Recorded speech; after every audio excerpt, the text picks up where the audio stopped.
여러분 안녕하세요, 오빠TV 한수훈입니다. 자, 오늘 여러분들께 카니발을 한번 보여드릴까 합니다. 우리가 이전에 3.5 가솔린 시승기도 보여드렸고 1.6 카버 장거리도 여러분들께 보여드렸습니다. 오늘은 2.2 디젤, 제가 원래 타고 다니는 게 2.2 디젤이잖아요. 디젤 모델은 과연 얼마나 달라졌을까, 이런 것도 한번 체크해 볼 거고요. 그리고 1.6 카브에 많은 그 계약자가 몰리면서 가솔린과 디젤이 약간 좀 찬밥을 받는 경우가 있거든요. 근데 여러분들 항상 이야기하죠. 잘 알아보고 사셔야 됩니다. 내가 어떤 운전 패턴을 가지고 있는지, 주행거리는 얼마나 되는지, 게다가 내가 어디서 많이 주행을 하는지, 이런 부분에 따라서 선택해야 되는 게 달라지거든요. 왜냐면은 가솔린 대비 디젤은 195만 원이라는 추가 비용이 나가고, 또 1.6 카브 좋은 거 알아요. 하지만 3.5 가솔린 대비 455만 원 정도 추가 비용을 줘야 되기 때문에 그 비용을 생각한다면 내가 진짜 이게 필요한 건지, 도심에서 주행거리가 짧은 분들 입장에서는 굳이 하이브리드보다는 3.5 가솔린도 괜찮고, 장거리 주행을 하는데 고속도로나 약간 세컨카 개념으로 가족들과 함께 탄다, 이러는 분들도 1.6 카브가 굳이 필요 없습니다. 반대로 내가 장거리 주행이라든지 주행거리가 좀 많아, 도심도 있지만 고속도로 같은 주행거리가 좀 다양한 곳에서 주행한다, 이런 분들은 1.6 카브도 좋지만 이 디젤을 선택해도 나쁘지가 않습니다. 그래서 오늘 이 디젤에 대한 장단점, 그리고 내 상황에 맞는 카니발은 어떤 거 사야 되는지 궁금하신 분들 있잖아요. 뭐 예를 들어 나는 3.5가 맞는 것 같은데 이게 맞는 건지, 나는 1.6 카브를 사야 되는지 모르는 분들, 게다가 7인승과 9인승 어떤 거 사야 되는지 모르는 분들, 저희가 메일 하나 남겨놓을 테니까 이 메일로 사연 보내주세요. 저희가 그러면 그 사연을 읽고 그분에 맞는 카니발을 한번 추천해 드리도록 하겠습니다. 자, 어쨌든 오늘 본격적으로 이 9인승 시그니처 풀옵션 디젤 모델 본격적으로 시승을 한번 해보도록 하겠습니다. 같이 가시죠. 자, 일단 컬러는 블랙이죠. 저도 이제 블랙을 살까 화이트를 살까 굉장히 좀 고민을 많이 하고 있는데, 블랙은 블랙만의 매력을 가지고 있습니다. 이번에 신규 컬러도 많이 등장했지만 카니발은 흰색이나 검정이 가장 많이 판매가 되긴 합니다. 자, 많은 분들이 가장 궁금한 게 이 디젤 시끄러운 거 아니냐, 이걸 걱정하시거든요. 제가 이거 시동 한번 걸어 드릴게요. 자, 지금 100km도 주행을 안 한 완전한 신차예요. 주행거리 아무것도 없는 진짜 그냥 출고하고 바로 나온 차량이죠. 소리 어떠세요? 어느 정도 소음이 있기는 있죠. 하지만 막 이렇게 거슬리고 이것 때문에 못하겠다, 이 정도 수준은 아닙니다. 그러면 이거 주행거리가 짧은 신차니까 이렇게 소음이 좀 적게 나는 거 아니냐 라고 생각할 수 있는데, 제가 그러면 16만 탄 제 2.2 디젤 이 차량의 소리를 한번 들려드릴게요. 자, 이 소리와 이 소리를 비교한다면 어떤 것 같아요? 그치? 큰 차이가 없어요. 근데 여러분들, 그러면 이 소리도 시끄럽다라고 생각하는 분들도 분명히 계시겠죠. 자, 실내로 들어갈게요.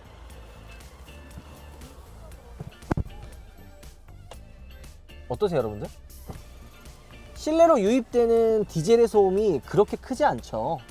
물론 정차했을 때 어느 정도 실내로 유입되는 소음이 있긴 있습니다. 하지만 이거 주행을 하게 되면 이 소음 하나도 안 들어와요. 그건 제가 주행을 하면서 다시 한번 들려드리도록 하고요.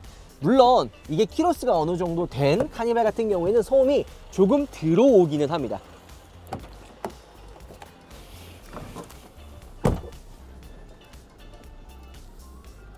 더 조용한 것 같다. 제 차가 좀 길을 잘 들여가지고 주행거리가 많은데도 불구하고 조금 조용한 편이긴 합니다. 이 외부에서 디젤 소음이 조금 들려도 실내로 유입되는 소음은 그렇게 크지가 않고요. 게다가 주행을 하면 더 안 납니다. 자, 엔진룸을 한번 열어볼까요? 많은 분들이 이 디젤에 대한 소음을 정말 걱정을 많이 하시더라고요. 근데 이렇게 본넷을 열고 다니지는 않잖아요.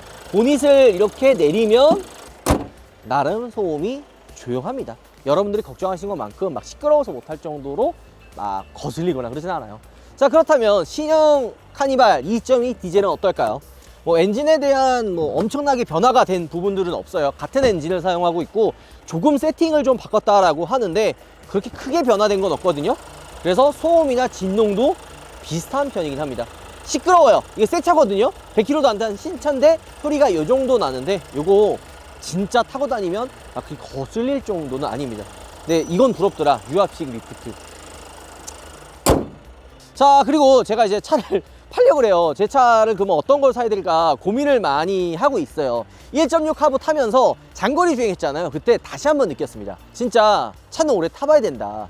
잠깐 탔을 때는 1.6 카브가 저한테는 별로였거든요. 근데 오래 탄 이 장거리를 주행하니까 너무 괜찮은 거예요. 그래서 이거 1.6 카브로 사야 되나? 이런 생각을 하다가 2.2 디젤 무조건 한번 타보고 결정해야겠다 이런 생각이 들어서 오늘 2.2 디젤을 시승하게 된 거죠. 근데 이 옆에 있는 제 정든 카니발을 판매를 해야 돼요. 이거 보내야 되는데 이거 어디다 팔아야 되느냐, 이거 진짜 걱정을 좀 많이 하는데, 여러분들도 차 팔 때 고민되지 않아요? 이거 어디다 팔아야 되느냐. 그리고 또 얘가 지금 키로수가 16만에 성한 곳이 없어요. 제가 너무 이제 편하게 타고 다니고 주행거리도 많다 보니까 이렇게 엄청 외관을 아끼거나 그러진 않거든요. 예를 들어 여기 엠블럼 바꾼다고 우리 그때 차차랑 저희 직원들이 이거 엠블럼 교체한다고 했는데 여기다 찌그러져 있는 거 있고, 또 사이드미러 여기 보면은 이런 데 까진 거 보이죠? 그리고 문콕 이런 것들이 굉장히 많아요. 이런 뭐 사이드 스택 같은, 요게 비싸요. 요것도 한 4,500만 원 한단 말이에요. 이 비싼 사이드 스택도 장착도 하고, 또 게다가 실내 보면 어때요? 아, 이거 시트 작업 다 한 거란 말이에요. 이 루프 이거 알칸트라 딱 들어가 있고, 안전벨트 색상 이거 봐봐요. 봐봐. 안전벨트 색상도 이렇게 또 빨간색으로 그냥 강렬하게 휠 봐봐, 휠 블랙으로 도장하고 캘리퍼 이런 것처럼 많은 것들을 했는데, 과연 이게 제값을 받을 수 있을지. 무엇보다 16만 킬로고 약간 외장 컬러가 이렇게 상태가 안 좋아서 그냥 너무 좀 감가되는 거 아닌가 이렇게 걱정을 하는데, 차 팔 때는 여러분들 제가 직접 그냥 파는 곳, 아무리 내가 광고를 해도 제대로 된 곳을 쓴단 말이에요. 돈을 아무리 많이 줘. 하지만 내가 이거 별로다라고 생각하면 안 쓴단 말이에요. 그냥 헤이딜러에 파시면 돼요. 제가 G80 S클래스 어디다 팔았어요? 딴 데 안 팔았어요. 진짜로 헤이딜러로 팔았단 말이에요. 이번 카니발도 헤이딜러로 팔 생각입니다. 보통 신차 구매하시는 분들은 신차 영업사원한테 알아서 팔아달라고 하시는데요, 이렇게 해서 받을 수 있는 견적 개수 자체가 제한적인 거죠.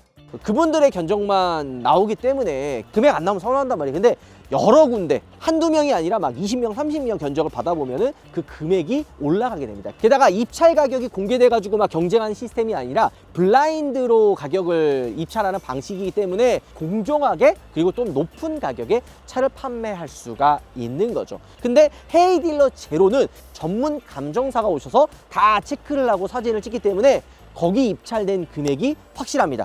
나와가지고 추가로 감갈 일이 없어요. 그래서 차 팔려고 하시는 분들 너무 어렵게 생각하지 마시고 그냥 헤이딜러로 파시면 됩니다. 브랜드 인증 딜러부터 매매단지, 수출 대기업 등 거의 중고차 산업의 대부분의 딜러들이 입찰을 하는 거죠.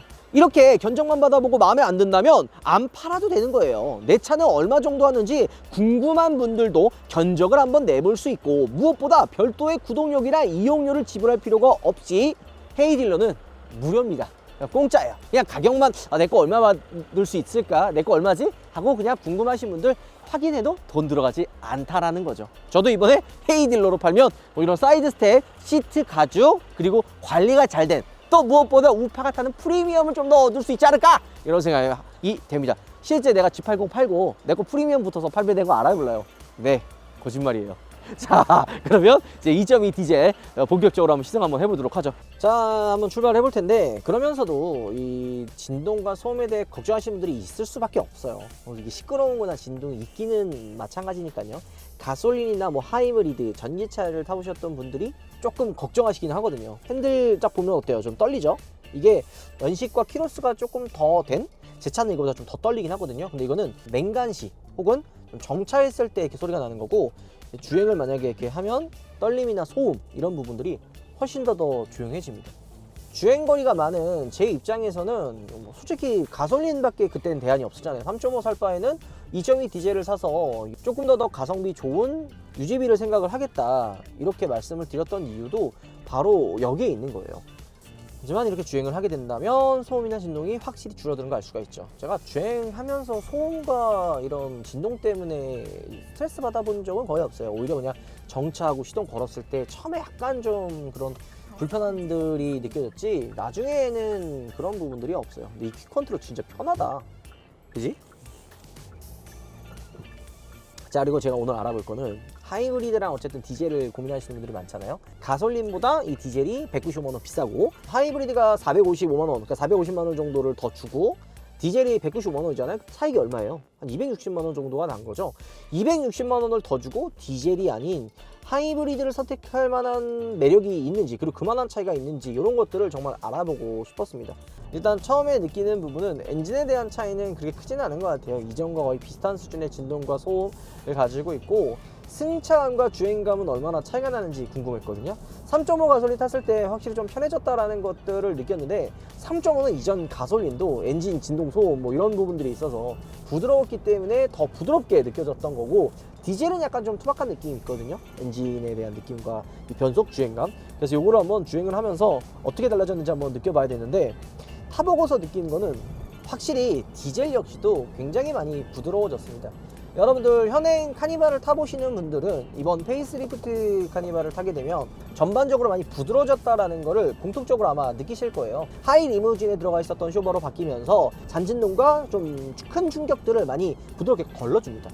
이런 부분들이 바뀐 개선된 부분이고, 아무래도 주행거리가 짧은 신차다 보니까 이 엔진의 그 회전, 악셀을 밟았을 때 부드럽게 밀어주는 이런 느낌들이 굉장히 훌륭하기는 하네요. 근데 이런 정차시에서 올라오는 진동은 어쩔 수가 없기는 합니다. 그래서 이 스탑앤고가 있거든요. 이런 식으로 정차했을 때 시동을 꺼요. 오토 스탑을 끄거든요. 끄는 이유가 다시 시동이 걸렸을 때 스타트 모터에도 많이 이게 시동을 껐다 하면은 부담이 되거든요. 잠깐이면 상관없지만 계속 하다 보면 부담도 되고, 제가 예전에 기억하기로는 이 스탑앤고 기능의 이 스타트 모터가 잘 고장이 나요.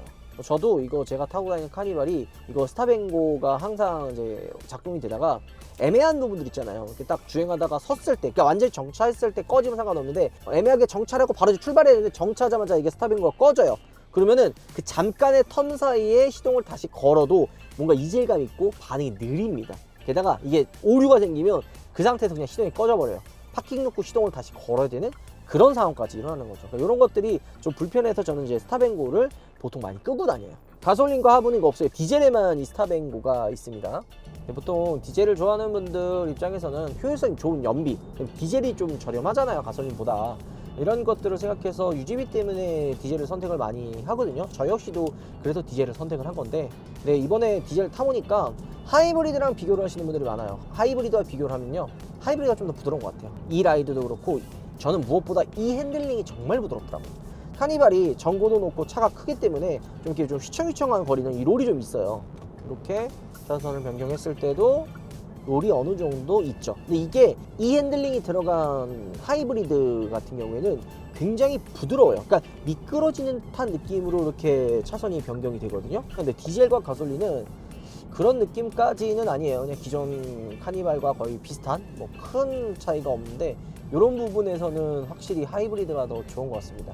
반면에 이 하이브리드를 타고 느낀 점은 그냥 어디 구간이든 전 구간, 뭐 도심, 고속도로, 짧은 구간, 긴 구간, 갑자기 급가속을 해야 되는 이런 전반적인 주행 상황에서 힘이 딸린다는 느낌이 많이 안 들어요. 이거는 근데 3.5가 더 좋기는 한데, 3.5는 아무래도 조금 배기량이 있기 때문에 저렴한 유지비는 아니잖아요. 근데 2.2 디젤은 거의 비슷한 수준의 효율성을 보여주면서도 연비가 또 좋고 유지비도 저렴해요. 지금 운전하면서 답답하지가 않잖아.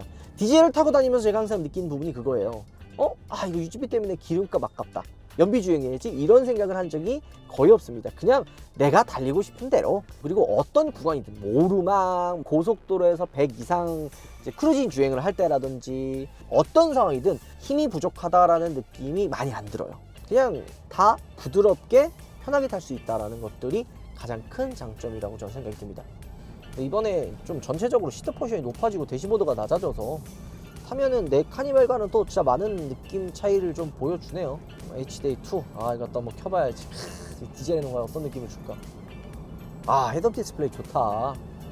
이거 참 좋은 차야, 이거 카니발.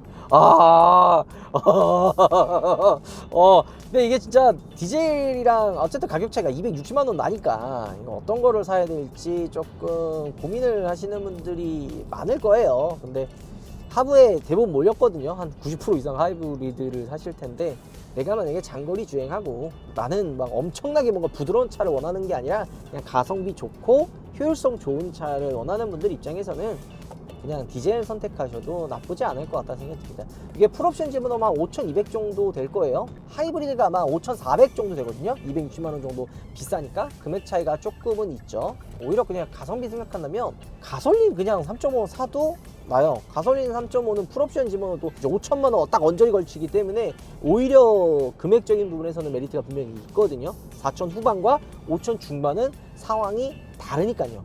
자, 디젤을 타보니까 승차감이나 이런 주행감이 부드러워지기는 했지만 하이브리드처럼 엔진이 바뀐 건 아니기 때문에 드라마틱한 변화를 기대하시는 분들에게는 조금 아쉬울 수도 있습니다. 하지만 헤드업 디스플레이, HDA2 그리고 승차감, 이 주행감에 대한 변화도 많이 부드러워졌기 때문에 소비자분들의 입장에 따라서는 이거 되게 많이 좋아졌다 라고 느낄 수도 있을 것 같아요. 게다가 하이브리드 같은 경우에는 가솔린 대비 450만원 그리고 디젤 대비 한 260만원이 비싸기 때문에 또 그 금액을 생각을 한다면 디젤을 선택하는 것도 저는 나쁘지 않을 것 같다라는 생각이 계속 드는 거죠. 2.2 디젤에 과연 어떤 느낌을 줄까, 어떤 주행감을 차이가 있을까, 이런 것들을 한번 느껴본 거죠. 근데 이게 도심에서 타다 보니까 연비가 이렇게 잘 나오지는 않아요. 이게 지금 뭐 찍혀 있는 거는 6.3이 이렇게 찍혀 있기는 한데, 이거는 이제 짧은 구간에 타서 그렇지 디젤은 연비 걱정할 필요가 1도 없습니다. 연비가 무조건 잘 나오기 때문에 보통 제가 막 운전을 해도 12, 3는 무조건 나와요. 진짜 연비 주행하면 막 15, 18까지 나오니까 연비 걱정하실 필요는 없는 거죠. 자, 그리고 이 차량은 9인승이에요. 저희가 최근에 7인승과 9인승 비교하는 영상도 찍었는데 좀 안타까웠던 게 뭐가 좋고 뭐가 나쁘고 막 이렇게 정해진 건 아니거든요. 저 같은 경우에는 9인승을 되게 좋아해요. 애가 셋이기도 하고 또 부가세 환급, 사업자니까 부가세 환급, 버스 전용차 이런 메리트들이 굉장히 많기 때문에 9인승을 좋아하는데, 그 영상에는 9인승이 마냥 좋다가 아니라 7인승은 7인승만의 장점, 9인승은 9인승만의 장점을 말씀을 드렸는데, 거기에 좀 몇 개 댓글이 7인승이 좋은데 뭐 9인승이 왜 좋냐, 무조건 7인승이 짱이다 이렇게 말씀하시는 분들도 있고, 반대로 9인승이 최고인데 7인승 왜 사냐, 약간 이렇게 꼭 편을 나누는 분들이 있더라고요. 그냥 여러분들 7인승을 좋아하는 분들은 7인승 사면 되고 9인승 좋아하는 분들은 9인승 사면 됩니다. 취향에 맞게 사시면 돼요. 편을 나눈다는 게 좀 안타깝긴 합니다. 그냥 취향에 맞게 사시면 되고, 오늘 제가 이제 2.2 디젤을 마지막으로 시승을 하면서 선택지가 되게 확실하게 나눠지는구나 라는 것들을 한 번 더 느끼게 됩니다. 자, 그래서 여러분들 나는 이래도 좀 애매하다, 내 상황에서는 어떤 카니발을 사야 되느냐, 엔진은 뭐 사야 되고 트림은 어떤 거 선택해야 되는지, 그 다음에 7인승이냐 9인승이냐 이거 궁금하시는 분들, 그리고 내 예산은 뭐 한 4천만 원 중반이야, 이 여기서 내 성향이 뭐 도심에서 주행 많이 해 아니면 고속도로 주행이 많아, 뭐 이런 상황이 다 다르잖아요. 그 상황에 맞는, 가격에 맞는 차들 세팅을 제가 도와드리겠습니다. 이 컨텐츠로 제가 한번 해보고 싶거든요. 저희 메일 블루스카이 H2 네이버로 연락 주시면 제가 여러분들에게 카니발 컨설팅을 해드리도록 하겠습니다. 이것도 무료예요. 돈 안 들어갑니다. 자, 오늘 영상 마무리할게요. 여러분들 들어보겠습니다.